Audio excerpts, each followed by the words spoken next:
look, keychains or weapon charms may sound a little weird, but did you know what the devs already prototyped some of them? No fucking way. Every time a major update is released in Counter-Strike or any other Source 2 game, it's expected to contain a huge number of officially undocumented strings related. Guys, you say no way, that would be crazy. Yeah, the same thing I thought about unique sticker placement. We also thought that was impossible, never gonna happen. Valve is on another. They don't give a fuck to try out new things, risky things. Related to future updates or even Valve games. For example, half a year ago I managed to find orange-green weapon masks and suggested that they would be used to apply stickers to any location. So congratulations to everyone who bought stickers back then and is now making a profit on cool crafts. I personally made myself a circle out of my stickers and a rainbow. Since we received one of the biggest updates in CS2, it naturally didn't become an exception. Hey everyone, Max at the microphone again, and today I will tell you all the most interesting things I managed to find. And while you have time, check out Skins Monkey, use code GABEN and get up to a 5. Since we've already started with stickers, in addition to custom positioning and rotation, the game has one more parameter for scaling them. To be fair, all parameters besides X and Y offset were also in CSGO, but they were used a very long time ago on the first DreamHack 2013 souvenir sets. The problem is that unlike CSGO, in CS2 resizing is completely disabled, even for old stickers. In theory, since they finally added a new system for choosing the location. Even now, on the P90, there were spots where you have the biggest sticker. We had the biggest sticker position in the game and the smallest sticker position in the game. If you know, you know. Smallest sticker in CSGO. I think I made a fucking clip on this. Can you check my Nova Catus? They are probably worthless, though. What the heck? Look how small that shit is, bro. Bang. Now with the new sticker placement and stuff, and on the P90 we have the biggest sticker in the game. Sticker. I just unboxed souvenirs for Owners Club. Bro, look how the voxes overlap, bro. Look at this. Bang. Now all sticker positions are the same. And rotation of stickers, maybe scaling will also return. If you have an old P90, this big spot still remains. I saw one funny tweet yesterday. I think Salty Dane. Look at this, bro. Bang. So right now there's some P90s out there that still have the old rare spot. Look at this. Someone in my chat showed me this cool P90 craft only possible with old placements. The Dignitas is humongous because of the old, how it used to work in CSGO. And it fits perfectly with the fucking glasses on top. Hella cool.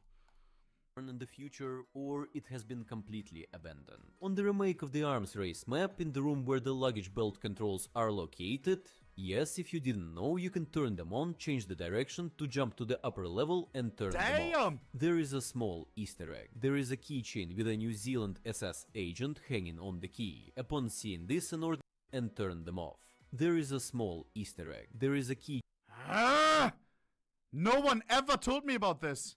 Chain with a New Zealand SS agent hanging on the key. Upon seeing this, an ordinary player will most likely say, "Oh, cool," and forget about it in like 5 seconds. But I wouldn't be me if I didn't try to dig up something interesting. Firstly, the developers like Jackie's post with a screenshot of the keychain, whatever that means. Secondly, many people probably don't remember this, but 7 years ago, on June 20th, 2017, in a regular CSGO update, there was a sudden mention of keychains or charms on weapons. And not just some text in the code, but a mention of 6 models for keychains. AK-47, Banana, Bloodhound, Grenade, Plasma Ball, and Sugar.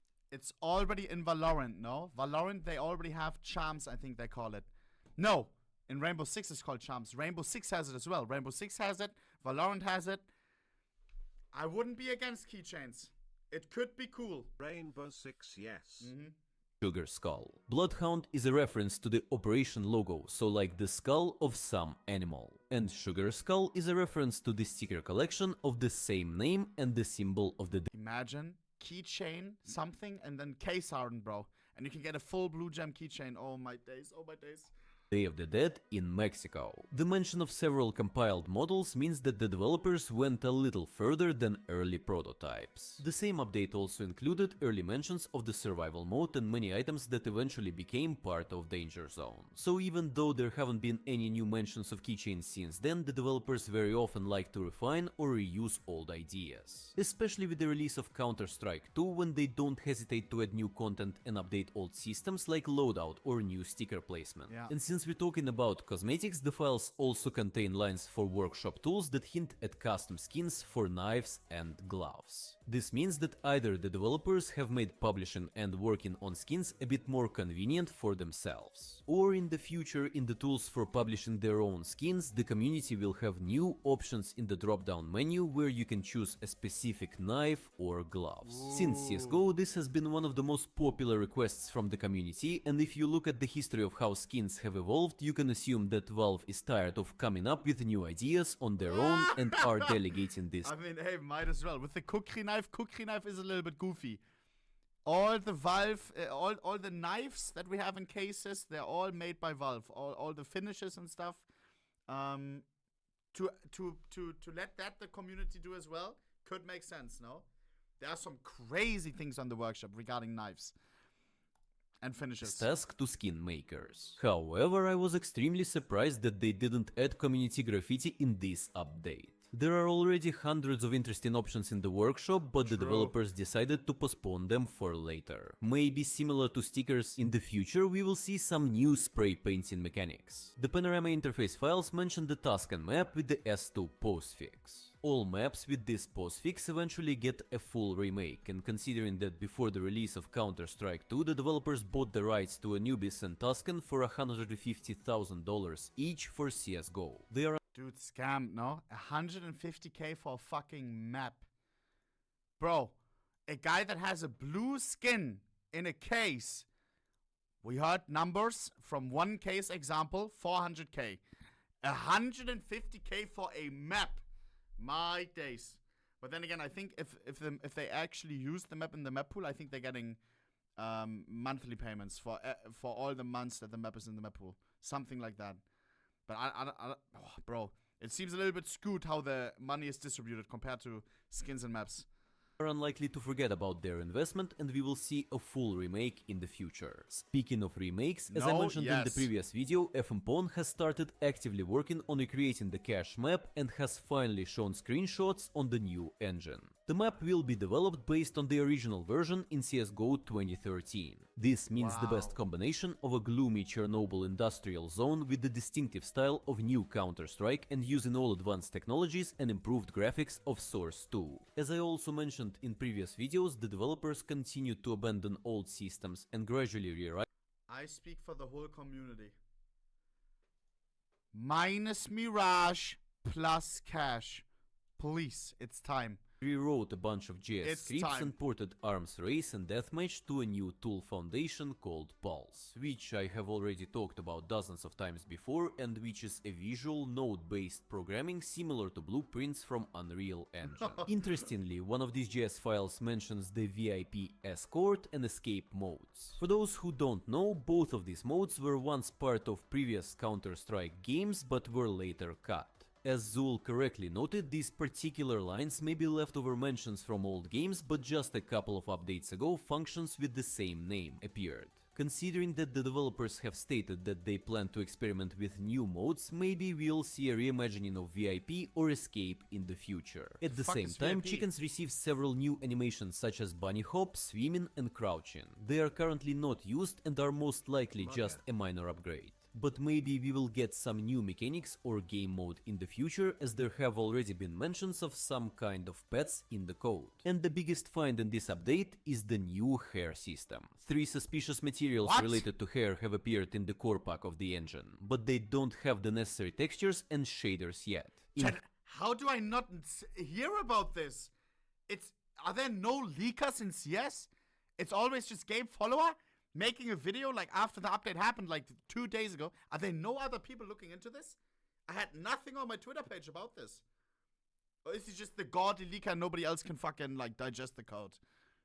Like, that's the first time I hear about this. Half-Life Alyx, all hair materials use the standard VRComplex.vfx shader, so apparently Valve developers are working on a separate PBR, possibly filament shader and hair materials for Source 2 games, not necessarily for CS2. Most likely the CS postfix means compute shader, which means that this shader is calculated on the GPU or video card for better optimization. Based on this, hair processing material related to complex math calculations such as dynamic hair simulation, their physical interaction with the character and environment during player movement or under the influence of wind or other situations. Hair render. Don't like 90% of the agents have a fucking helmet on? Hold up. Wolf of Wall Street, hair agents. Zack, ponytail to the roof.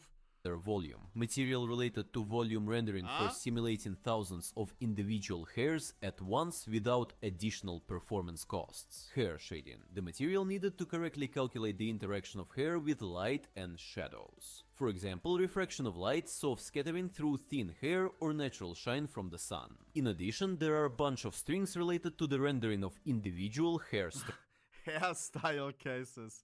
Nah. Oh my god, bro. Agent K with a low taper fade.